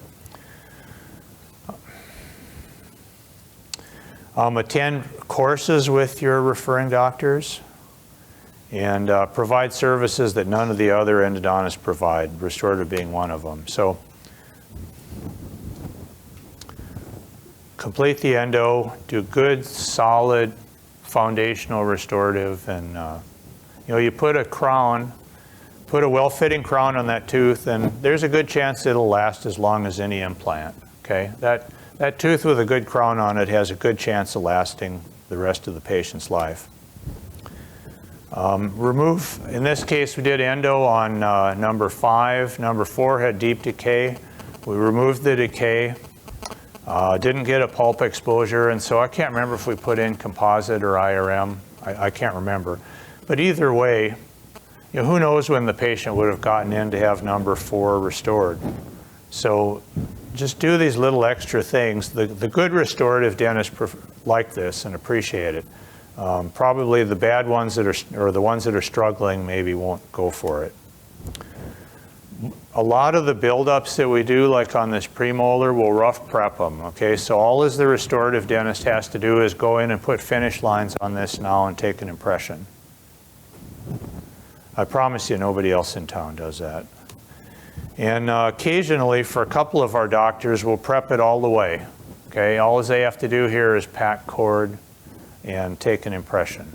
We don't do that for our best doctors because they can do crown preps better than we can. But we have some that aren't so good, and I can do a better crown prep than they can. And so all they have to do is pack it and take an impression. And if you really, really want to impress them, pack cord, prep the teeth, do the endo, do the buildup, pack the cord, and send them over to their office for an impression. Okay. Obviously, we don't do that very often. Another thing that we do for them, I've posted this a few times, is that if we're going to cut a crown off, we cut a lot of crowns off because they're going to need new crowns. So in this case, we cut the crown off, removed the decay, completed the endo. Let's see, I guess I'm ahead of myself here. I got these out of order. So here we cut the crown off, removed the decay, did a buildup. But before we did that, we made a little matrix that we sent with the patient over to the restorative dentist that he could use to make a temporary crown. We don't extract a lot of teeth, but if a tooth needs to be extracted and the patient is there and we have time, in some cases we'll extract it for them, or we'll make arrangements for somebody to do it. We'll call the referring office if we need directions. We'll call an oral surgeon's office or a periodontist's office and make an appointment for them. Or we have a couple of them in the area. Sometimes we can just send them right over to have it done. I mean, they're already, in many cases, they're already numb, if their tooth is cracked or something. I've mentioned this a lot on TDO chat. Sedation is a great practice builder. In most cities, there's no endodontist. Well, I mean, there's 3 kinds of sedation, okay? There's nitrous, and there's oral sedation, and there's IV sedation. So most endodontists say, I hate that nitrous thing, it's in the way. And well, if you treat very many kids, nitrous is a great way to sedate them, a very safe, great way to sedate them. So we don't use a huge amount of nitrous, but we use it primarily with kids. And yeah, it gets a little bit in the way, but it's like the sedation stuff, it's more trouble, and you have to learn to do some things a certain way. But once it gets to be part of your routine, it's just not a big deal. So we offer all 3 of these in-house. So if a patient, I think for the nitrous we charge $150, is that right? $125 for nitrous, we charge $150 for oral sedation, and we charge $500 for IV sedation. So if somebody else in town brings in somebody to do IV sedation in their office, it's like $900 or $1,000 or $1,200. Well, they can come to our office and get IV sedation for $500 in addition to the cost of the procedure. And so if I was a young I got trained to do IV sedation, like 30 years ago. So it's not a big deal to me. But if I was a young endodontist, for sure, I would take courses and become certified in IV sedation. There's a whole pool of patients out there that won't have treatment done any other way. And there's certain doctors in every town that do a lot of IV sedation in their practices, and some of them have great practices. And so you'll become their endodontist. We have two of our big referring doctors do a lot of IV sedation in their practice. And plus, in our case, so if we're doing a molar for $1,400, if we're doing IV sedation, suddenly it becomes $1,900. It's very profitable. Yeah. It depends, if it needs to be done in 2 visits, we do it in 2 visits. Yep. And occasionally they're not ready to finish at the second visit, so sometimes it even takes 3 visits. Obviously, you have to discuss all of that stuff with them ahead of time.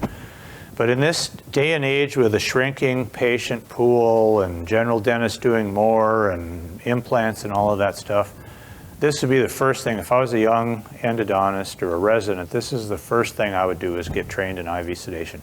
It's very safe. Once your office staff gets used to the routine, it doesn't take very much extra time.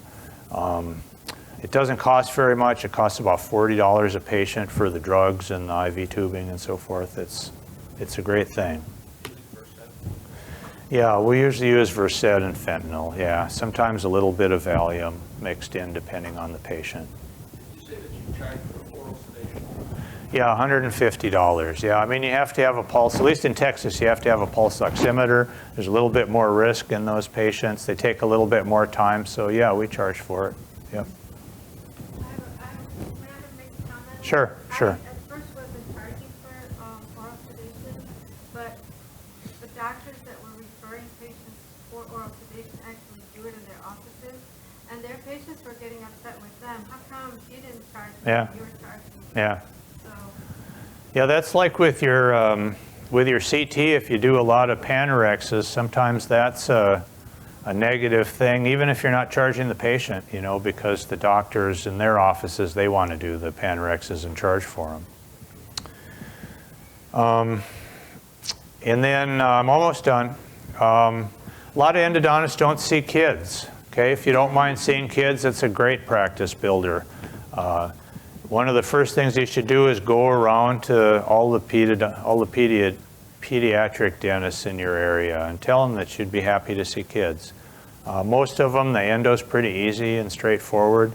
That's the first thing I did, is I went around to all the pediatric dentists and Dr. Schwartz would really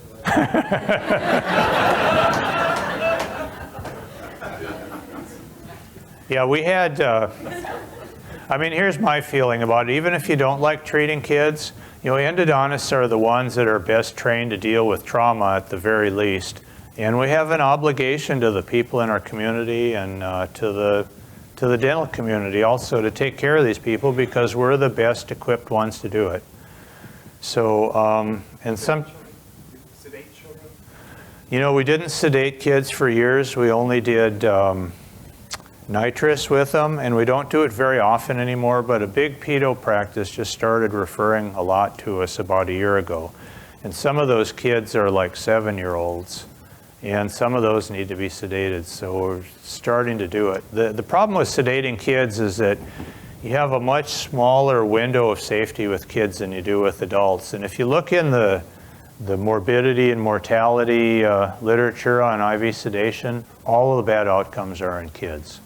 So the answer is yes, we're doing a little bit of it, but not very much. We haven't done any IV so far. Actually, in Texas, you need a special extra certification to treat kids with IV. So we've been experimenting a little bit with a combination of oral and nitrous. And for the vast majority of them, that takes care of them. Or so far, for all of them that we've done so far, that's done the trick. So I turned 60 here in a couple of months, which just totally blows my mind. And now that I'm getting older, I start contemplating things like this. What are the keys to happiness? Okay, so I think these are in my opinion, or my experience, these are the 6 keys. Form close relationships with people, be a good parent, be a good husband, stay physically fit, take the time to do that, do things to help people, and try to give more than you receive. And if you do those things well, I think what you'll find is that everything else in your life will fall into place. So I think I've run way over here. Cut into Gary's time.